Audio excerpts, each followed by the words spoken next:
My world domination plan is almost complete. I just need to upload some cute hamster videos to counter those dreaded cat animations. Now, if I can only find a software to help me animate hamsters.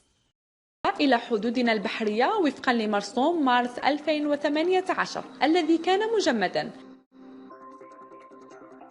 جزيرة كابريرا الجزائرية ستصبح قاعدة بحرية تابعة للجيش الجزائري مع إمكانية بناء مطار عسكري فيها.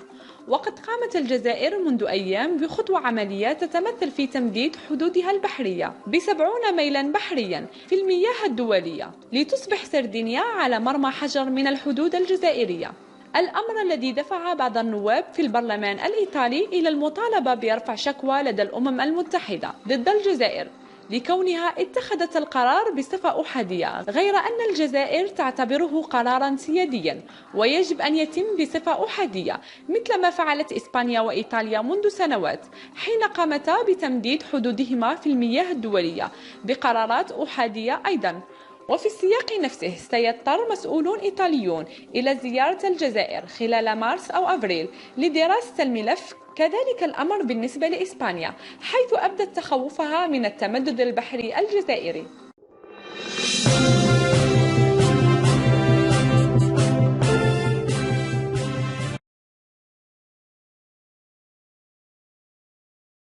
My world domination plan is almost complete.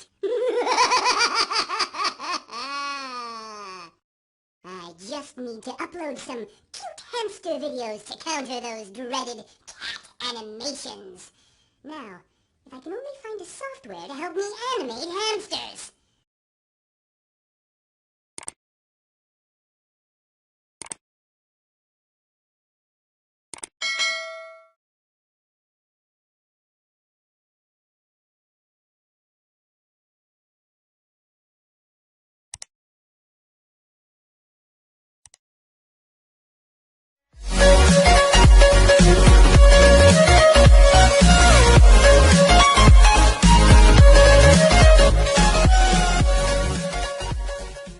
إذا كنت من المتابعين الجدد اشترك الآن في القناة ليصلك الجديد بالضغط على الزر الأحمر أسفل القناة مع تفعيل الجرس، ولا تنسوا دعم المقطع بلايك. شكرا لكم جزيل الشكر.